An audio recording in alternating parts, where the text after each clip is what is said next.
Bismillahirrahmanirrahim. Assalamualaikum warahmatullahi wabarakatuh.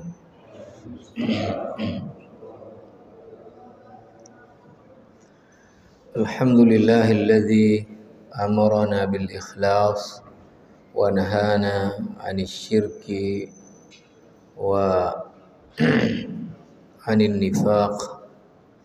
Asyhadu an la ilaha illallah wahdahu la syarika lah wa asyhadu anna Muhammadan abduhu wa rasuluh. Allahumma salli wa sallim wa barik ala Muhammadin wa ala alihi wa ashabihi ajma'in wa ba'd. Awsini wa iyyakum jami'an bitaqwallah, ittaqullaha haqqa tuqatih wa la tamutunna illa wa antum muslimun. Hadirin hadirat sidang jamaah salat maghrib dimuliakan Allah.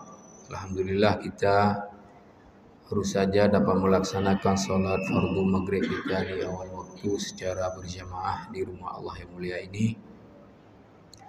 Alhamdulillah selepas salat kita masih ada waktu kesempatan untuk kita duduk dalam majlis tazkirah, saling mengingatkan akan nasihat Allah dan Rasulnya.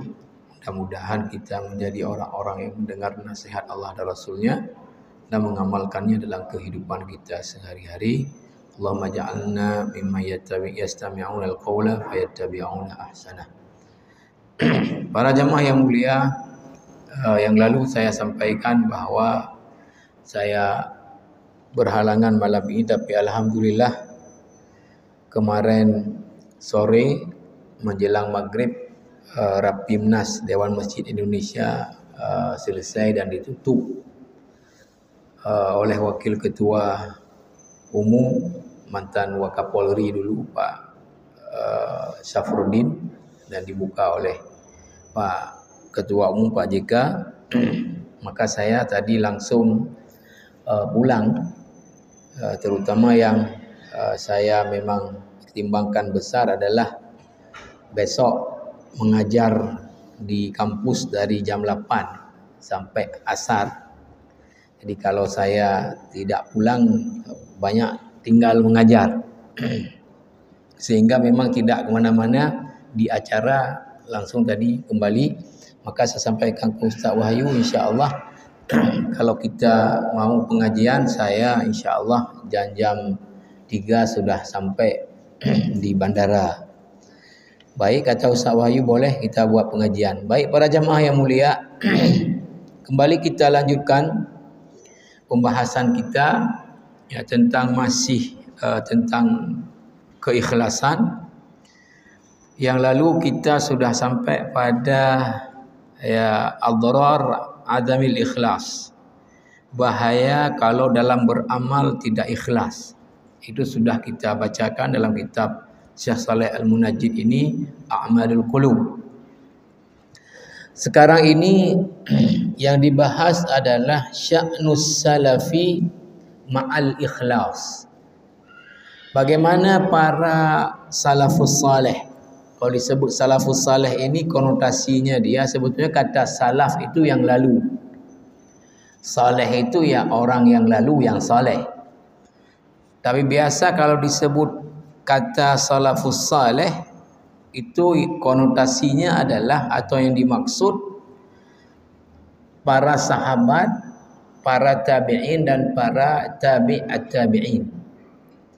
Karena ini 3 periode yang dipuji oleh Nabi sebagai periode yang baik. Di sini disebutkan tentang bagaimana sikap para salafus saleh terkait dengan keikhlasan. Maka kita akan temukan hal-hal yang cukup menakjubkan dari sikap mereka dalam masalah keikhlasan ini ya.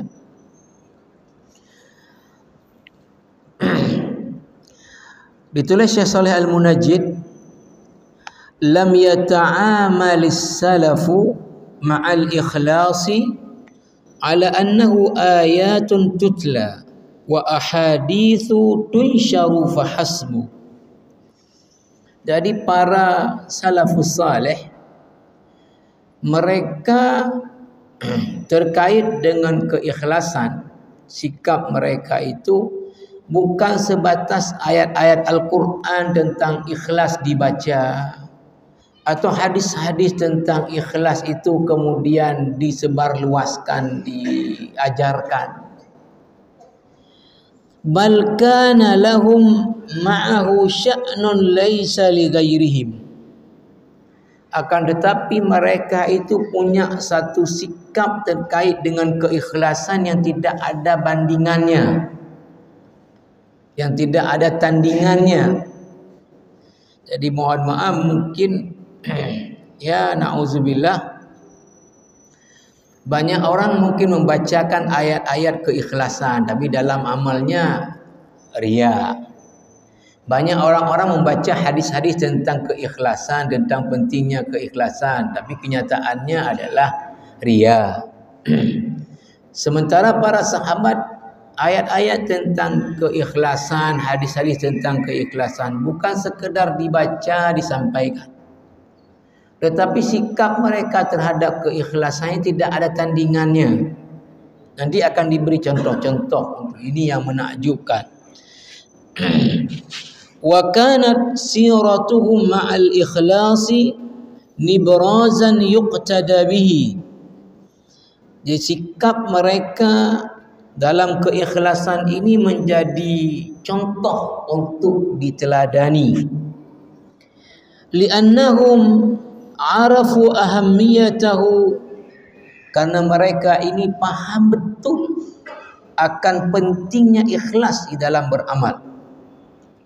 Yaqulu Al-Fudail rahimahullahu ta'ala, ini Al-Fudail ini Al-Fudail ibn Iyad, ini salah seorang tabi'in terkenal, ya, alim dan zuhud dan wara. Al-Fudail ibn Iyad, kata Al-Fudail ibn Iyad, innama yuridu Allahu azza wa jalla minka niyataka wa iradataka. Sesungguhnya Allah itu yang menginginkan dari kamu adalah apa niatmu dan motivasimu mengerjakan amal itu apa. Jadi Allah menghendaki dari kamu itu motivasi kamu buat itu untuk apa. Ini diambil dari kitab Jami'ul Ulum wal Hikam punya Ibnu Rajab Al-Hambali. Thumma innahum rahimahullahu ta'ala adraku mada su'ubati at-tahalli bil ikhlas. Mereka juga sangat memahami akan sulitnya menghadirkan keikhlasan di dalam beramal. Mereka faham pentingnya ikhlas dalam beramal. Mereka faham juga bagaimana sulitnya menghadirkan ikhlas dalam amal. Wa bayyanu lin-nasi dzalika, dan mereka menjelaskan kepada kepada manusia, kepada murid-muridnya tentang bagaimana sulitnya menghadirkan keikhlasan di dalam amal. Su'ila Ibni Abdullah At-Tusturi ayyu syai'in ashaddu 'ala an-nafs? Qala al-ikhlasu li'annahu laysa laha fihi nasib. Ya, ditanya kepada Sahal Ibni Abdullah At-Tusturi, apa yang paling sulit ya bagi sebuah jiwa? Dijawab adalah apa? Keikhlasan. Li'annahu laisa laha fihi nasib. Karena apa? Karena keikhlasan ini bagi jiwa tidak dapat untung apa-apa. Kan jiwa itu menginginkan kalau terkenal. Jiwa itu menginginkan kalau dipuji. Jiwa itu menginginkan kalau diberi ini, diberi itu. Nah, sementara sekarang keikhlasan tidak mengharapkan itu, hanya mengharapkan di akhirat nantinya, tidak di dunia. Makanya ini berat karena jiwa ini nggak dapat apa-apa. Kemudian jemaah rahimakumullah,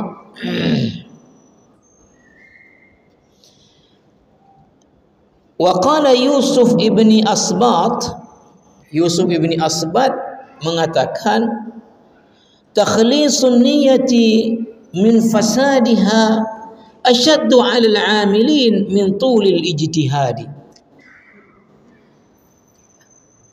Meluruskan niat, ya, dari kerusakan niat ini lebih berat bagi seseorang daripada dia lamanya beribadah, bersungguh-sungguh dalam ibadah. Jadi membetulkan niat dalam satu ibadah lebih berat daripada lamanya sungguh-sungguh dalam ibadah. Lebih berat lagi membetulkan niat.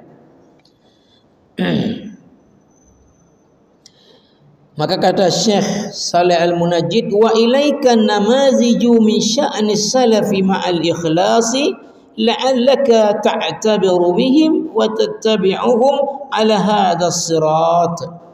Berikut ini contoh-contoh sikap para salafus salih terkait dengan keikhlasan.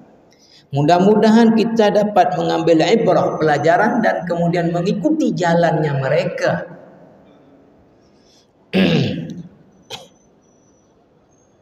Pertama,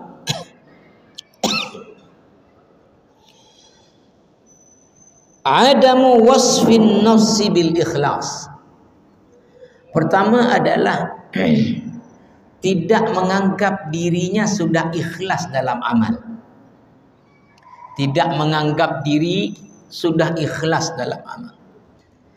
Ya, mohon maaf, mungkin kalau kita mungkin banyak, saya ikhlas sekali dalam hal ini. Ya, saya melakukan ini ikhlas. Ya.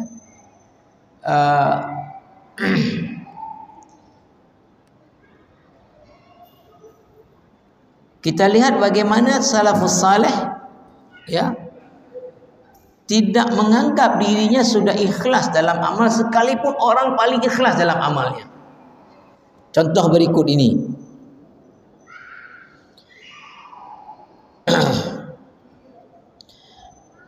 Lamma alima as-salafu anna al-ikhlas min as'abi ma yuwajihu al-mar'u fi hayatihi wa annahu yahtaju ila jihadin haqiqiyyin min qibalil muslimi ittahamu anfusahum. Ketika mereka mengetahui bahwa keikhlasan adalah sesuatu yang paling sulit dihadapi seorang muslim dalam hidupnya, bahwa juga mereka memahami untuk menghadirkan keikhlasan yang sesungguhnya itu butuh usaha berat, maka oleh karena itu mereka itu ittahamu anfusahum, mereka itu lebih memilih untuk menuduh diri mereka belum ikhlas. Qala Hisham Ad-Dustuwai rahimahullahu ta'ala, ini sepertinya ya memang diberi footnote, diambil dari kitab apa ini, di kitab Tarikh al-Islam dan kitab Sir A'lamin Nubala. Kitab Sir A'lamin Nubala ini banyak jilidnya dia, tentang biografi para perawi hadis. Ini adalah salah seorang perawi hadis, tapi tidak dijelaskan ini apakah di kalangan tabi'in atau tabi'at tabi'in. Hisham Ad-Dustuwai rahimahullahu ta'ala mengatakan, wallahi ma astati'u an aqula inni dhahabtu yawman qattun atlubul haditha uridu bihi wajha Allah azza wa jal. Kata ulama ahli hadis dan pengumpul hadis ini, demi Allah saya tidak bisa mengatakan bahwa ada satu hari yang saya mencari hadis bahwa itu betul karena Allah. Beliau ini pengumpul hadis mengatakan, demi Allah saya tidak bisa mengatakan bahwa ada satu hari saja yang saya mencari hadis betul-betul itu karena Allah. Nah sekarang dijelaskan Siapa beliau ni? Hal ta'rifun man huwa Hisham ad-Dustuwai alladhi yattahimu nafsahu fi at-talab? Tahukah kalian, kata Syekh Saleh Al-Munajjid, siapa Hisham ad-Dustuwai ini yang dia menganggap dirinya tidak ikhlas di dalam mengumpulkan hadis walau satu hari pun? Yaqulu anhu Syu'bah ibn al-Hajjaj rahimahullahu ta'ala, ini ulama pengumpul hadis juga, Syu'bah ibn al-Hajjaj, ma aqulu inna ahadan yatlub al-haditha yuridu bihi wajha Allah illa Hisham ad-Dustuwai. Kata Syu'bah ibn al-Hajjaj ini, saya tidak mengatakan ya bahwa ada seseorang yang mencari hadis karena Allah kecuali Hisham ad-Dustuwai. Artinya kata Syu'bah bin Hajjaj, tidak ada orang yang betul-betul mencari hadis karena Allah melainkan Hisham ad-Dustuwai ini.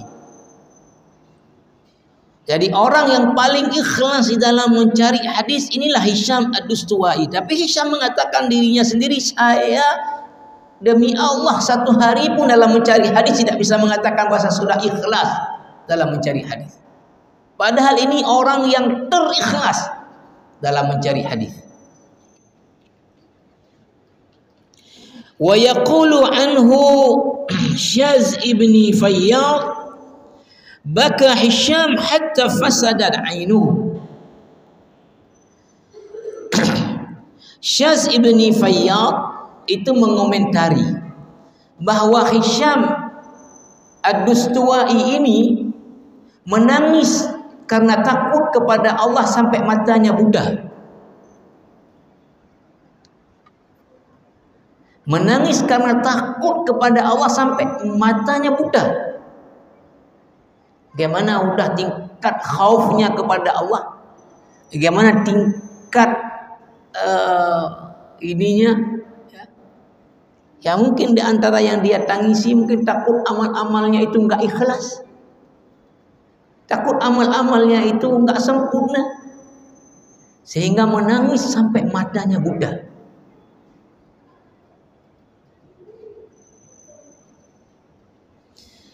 Wa kana Hisham yaqulu an nafsihi, Hisham sendiri pernah mengatakan tentang dirinya, idza faqadtu siraja zakartu zulmatal qabr. Nah, ini kan yang enggak ada pada banyak orang. Kata Hisham ad-Dustuwai, kalau saya kehilangan lampu, ini zaman dulu tabi'in panyot kayak kita ya. Kalau saya kehilangan lampu, maka langsung saya teringat kegelapan kubur. Saya langsung teringat kegelapan kubur. Jadi memang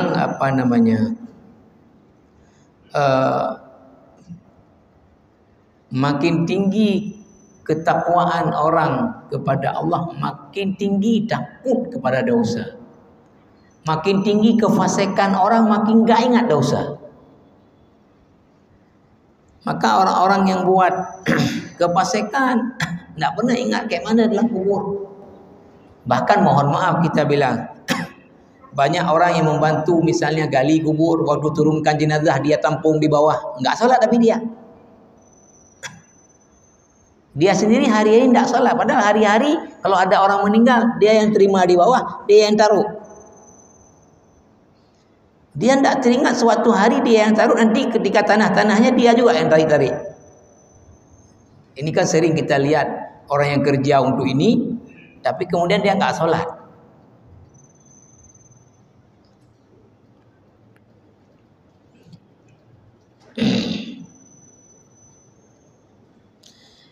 Wa qala Sufyan rahimahullahu ta'ala, ini mungkin Sufyan al-Thawri, tabi'in besar, mengatakan ma alajtu syai'an ashadda alayya min niyyati li'annaha tataqallabu alayya. Hendak ada perkara yang paling saya sulit memperbaikinya melainkan niat, karena itu selalu berubah-ubah dia. Kan kita misalnya tadi datang udah ikhlas betul-betul untuk misalnya katakanlah mengajar, pas sampai ke Mejar jumpa si A, orang yang kita perlu ke dia, udah kita perbaiki lagi cara penyampaiannya, kan berubah, udah sampai ke sini udah berubah ya, karena udah ada orang yang kita perlu agar dia mengagumi kita, habis itu ngundang kita nanti, sehingga kita perbaiki lagi cara sampaikannya. Jadi paling sulit ya, kata Sufyan Ats-Tsauri, adalah memperbaiki niat, karena ini yang kemudian selalu berubah-ubah.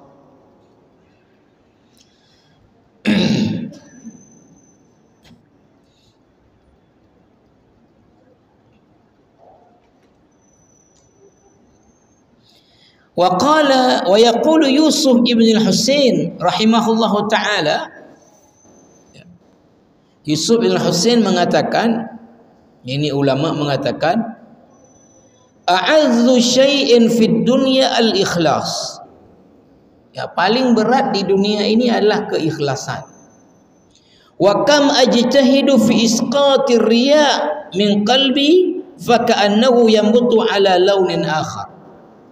Berapa banyak saya berusaha untuk menghilangkan riya dari hati saya, tapi muncul lagi dalam bentuk lain.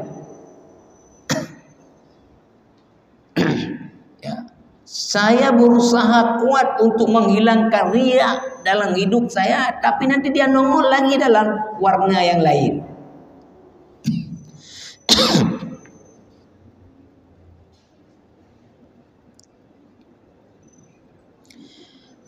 Wa kana min du'ai Mutarrif ibni Abdillah rahimahullah, seorang ulama besar di Mutarrif ibni Abdillah, di antara doanya adalah apa? Allahumma inni astaghfiruka mimma tubtu ilaika minhu.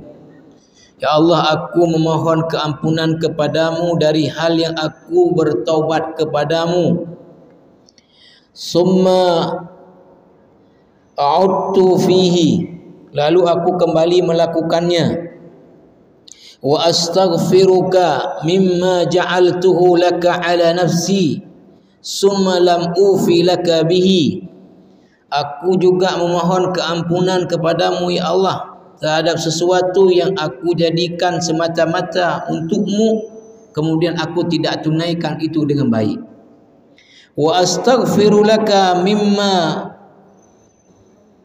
za'amtu annani aradtu bihi wajhak fa khalata qalbi fihi ma qad alimta. Nah, aku juga memohon keampunan darimu ya Allah terhadap sesuatu yang aku anggap aku kerjakannya karenamu ya Allah, tetapi kemudian hatiku bercampur dengan sesuatu yang itu bukan karenamu yang engkau tahu ya Allah. Dia sendiri secara pribadi sudah berusaha untuk kemudian ikhlas dalam beramal, tetapi hati ini kan sulit dikontrol ya. Sulit dikontrol. Maka beliau minta keampunan kepada Allah dalam hal yang hatinya itu di luar kontrolnya, yaitu ada unsur tidak karena Allah semata. Ini semua yang sudah saya baca tadi diberi footnote, diambil dari kitab apa? Yang terakhir tadi kitab Madarijis Salikin di juz 2 halaman 92.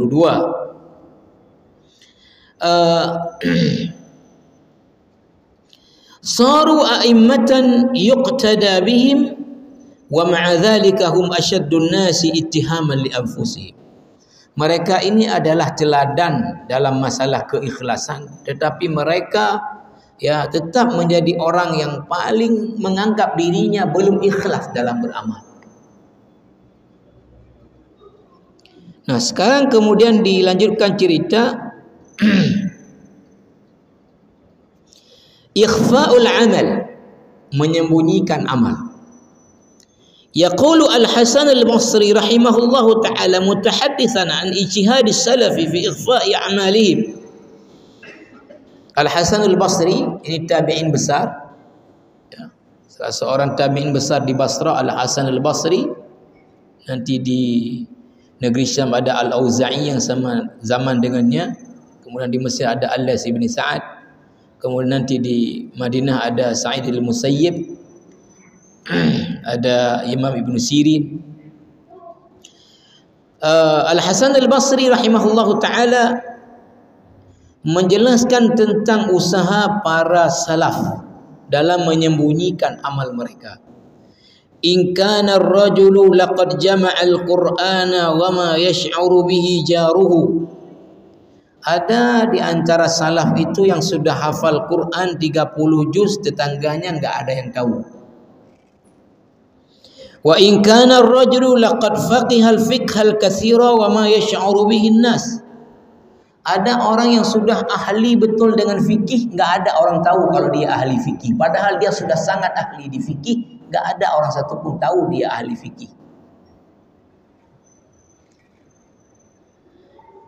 Wa in kana ar-rajulu la yusalli as-salata at-tawilata fi baitihi wa 'indahu waradat adh-dhura aw adh-dhuyuf wa ma yash'uru bihi.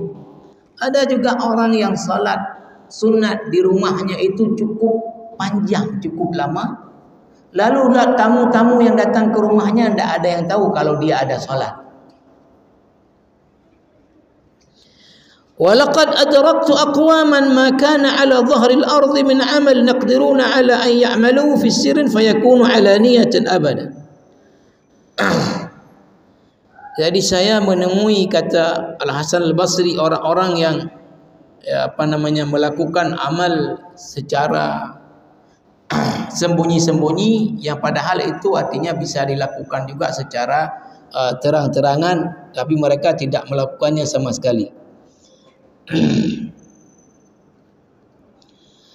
Laqad kana al-muslimuna yajtahiduna fi ad-du'a'i wa ma yusma' lahum sautun in kana illa hamzan bainahum wa bain rabbihim zalika anna Allah Ta'ala yaqul. Ya, mereka para salaf itu berdoa luar biasa, tetapi kemudian tidak terdengar suara doa mereka. Tidak terdengar suara doa mereka, ya, kecuali masing-masing mereka mendengar sendiri di kupingnya, tidak didengar oleh orang lain. Walaupun mereka sudah doanya begitu panjang, doanya begitu lama, tidak didengar oleh orang lain. Ini karena juga firman Allah dalam surah Al-A'raf ayat 55, ud'u rabbakum tadarru'an wa khufyah. Ya, berdoalah kalian kepada Rabb kalian secara khusyuk dan secara khufyah, secara sembunyi. Secara sembunyi. Nanti akan ada juga disebut di sini. Di antara nanti akan disebut tanda orang ikhlas dalam amalnya itu, di antara tanda, ya. Di antara tanda amal dia ketika sir, enggak ada orang lihat, itu lebih banyak, lebih kuat daripada ketika ada yang lihat. Itu di antara ciri yang bisa dibaca dari orang ikhlas. Maka mohon maaf, kadang-kadang ada orang kalau sendiri enggak ada berdoa, giliran suruh pimpin doa, enggak angkat tangan orang. Orang yang mengaminkan doa dia enggak sanggup angkat lagi. Tapi giliran sendiri enggak ada doa. Harusnya ketika tadi ada ramai orang, dia memperhatikan orang ada kesibukan, orang ada keperluan. Jadi yang pokok-pokok saja. Kapan dia doa enggak sanggup angkat tangan? Ketika sendiri.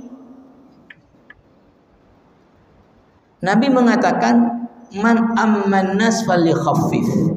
Yang mengimami sholat jamaah itu ringankan, jangan panjang-panjang. Karena di antara jamaah ada orang sakit, ada orang ada keperluan, ya. Tetapi kalau sholat sendiri falitawil masya'a, silahkan sepanjang-panjangnya baca, 1 juz 1 rakaat baca. Kalau solat sendiri. Kan kadang ada orang kalau sendiri inna a'taina, kalau sudah dicolok jadi imam sudah amma yatasaalun. Ini para salaf tadi berdoa sudah begitu panjang, enggak diketahui oleh orang lain mereka sedang berdoa.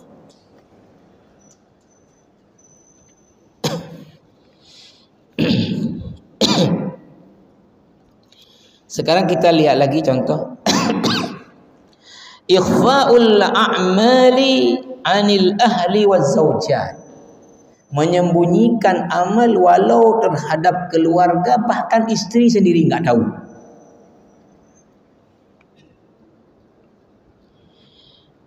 Taqulu imra'atu Hassan ibni Abi Sinan 'an zawjiha rahimahullahu ta'ala.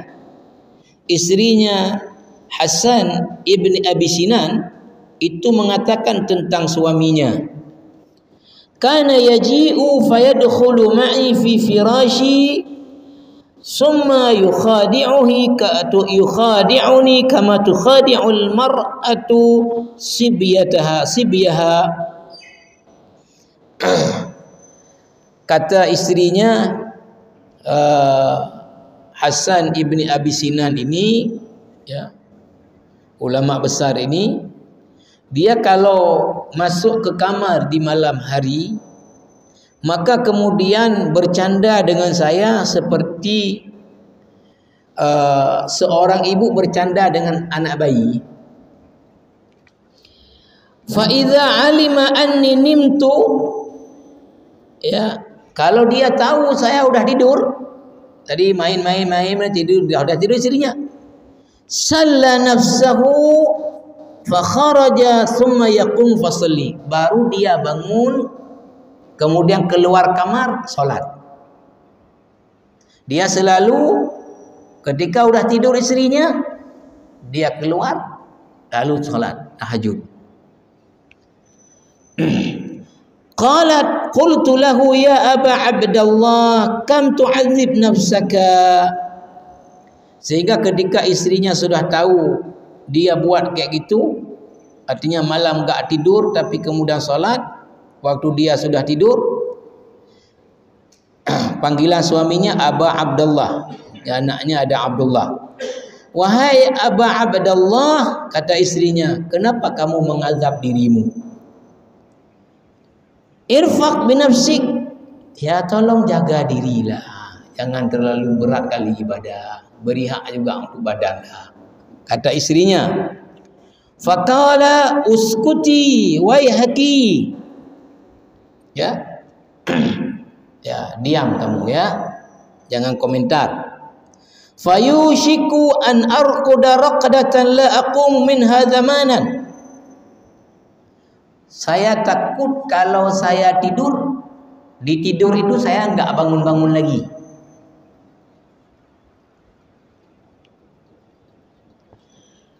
Wa hakadha sama Daud ibni Abi Hind 40 sanatan la ya'lamu bihi ahlu. Ini seorang ulama namanya Daud ibni Abi Hind. Puasa sunat selama 40 tahun, istri dan keluarganya enggak tahu. 40 tahun puasa sunat, istri dan keluarga enggak tahu. Kenapa enggak tahu? Yahmilu ma'ahu ghada'ahu min 'indihim fayatasaddaq bihi fit tariq wa yarji 'ashiyan fayuftir ma'ahu. Jadi makanan yang disiapkan untuk makan siang untuk beliau itu pergi kerja, disiapkan istrinya makan siang, itu kemudian nanti di jalan disedekahkan kepada orang lain. Sepanjang hari puasa, pulangnya udah malam, buka puasa bersama keluarga makan malam. Jadi 40 tahun puasa sunat tidak diketahui istrinya.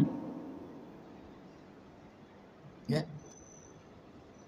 Begitu menyembunyikan ya amal. Kalau kita mungkin sudah bilang sama istri, tengok lu puasa bergau mangat malam tahu. Dan nanti tapi itu nggak salah juga. Nanti kita akan lihat bagaimana kapan amal itu juga bisa diinikan, kapan dia memang tidak diinikan. Ini kan diberi contoh-contoh ya. Kalau kita untuk istri memang untuk khidmat kepada suami kan biar puasa kuat besok kan tak masalah. Tapi ini kan begitulah contoh bagaimana takut amalnya jadi ria sampai kepada istrinya pun dan keluarga tidak diberitahu. Nah, kemudian jamaah rahimakumullah,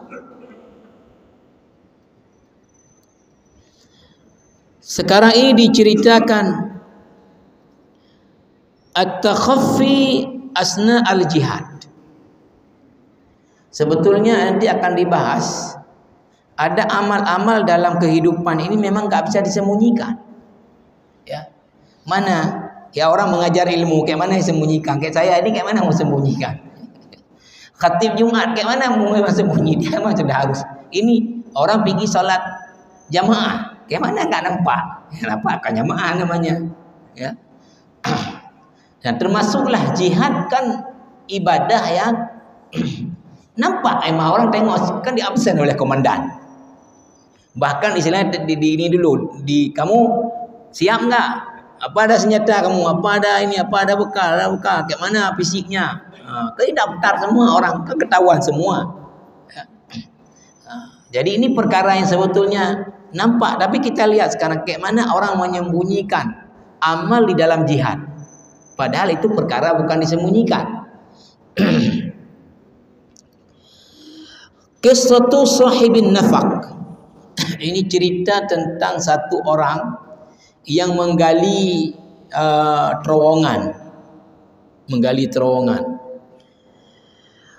Hasara jaisul muslimina yawman hisnan min husunil a'da'i washtadda alaihim ramyul a'da'. Jadi pernah kejadian pasukan kaum muslimin ini mengepung sebuah benteng musuh.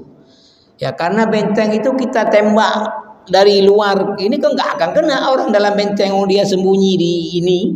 Dan kita tembak ke atas, pintunya sulit kita mendekati karena mereka dari atas akan hantam kita dengan panah-panah mereka. Jadi ketika sudah susah bagi kaum muslimin untuk menembusnya karena tadi ini adalah benteng, ya memanahnya tadi sulit untuk kena. Faqama ahadul muslimina min tilqa'i nafsihi wa hafara nafaqan. Jadi adalah satu orang dari pasukan itu secara sembunyi-sembunyi dia menggali terowongan.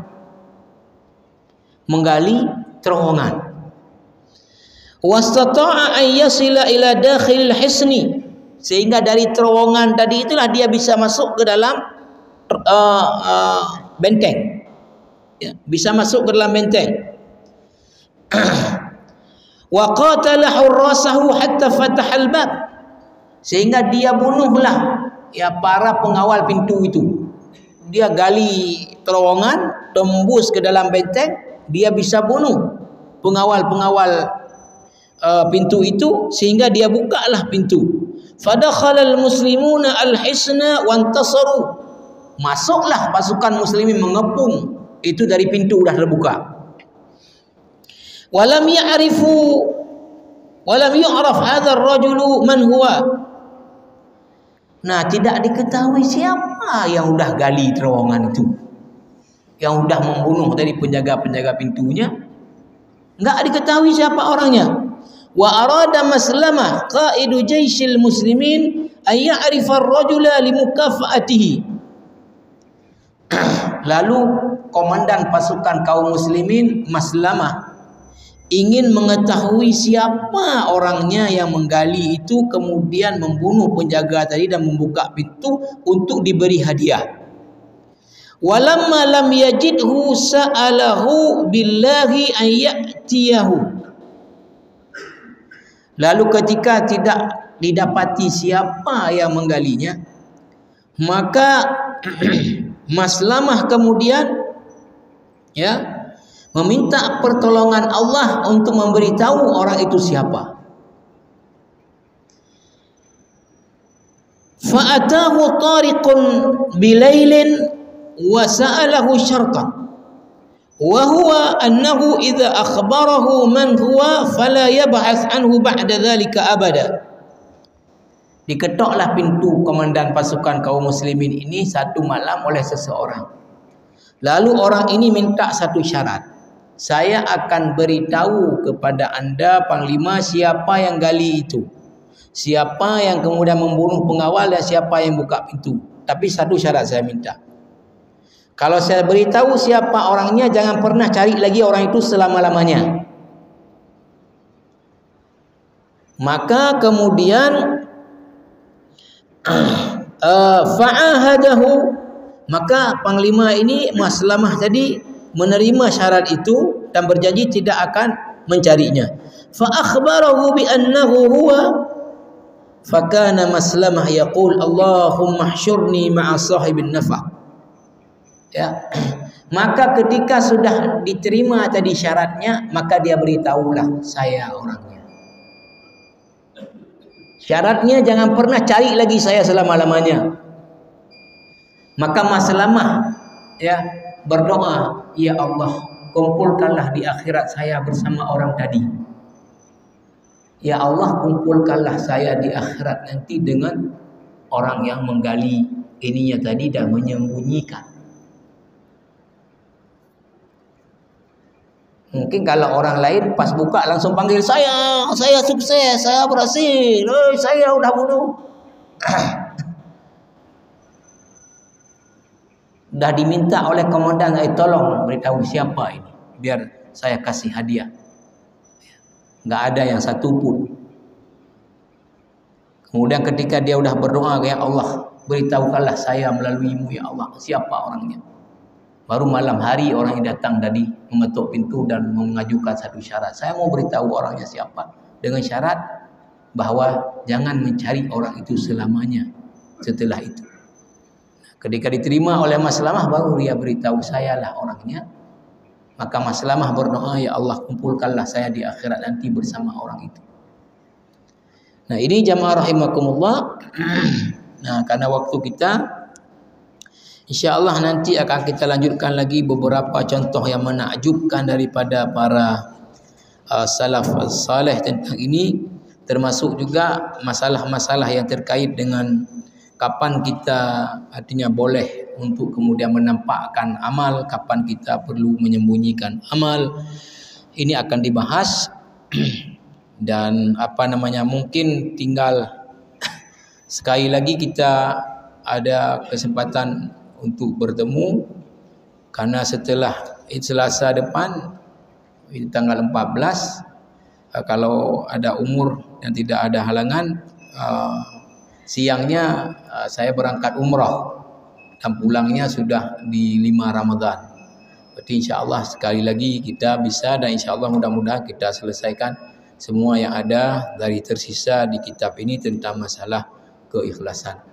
Subhanakallah bihamdika asyhadu an la ilaha illa anta astaghfiruka wa atubu ilaik. Wassalamualaikum warahmatullahi wabarakatuh.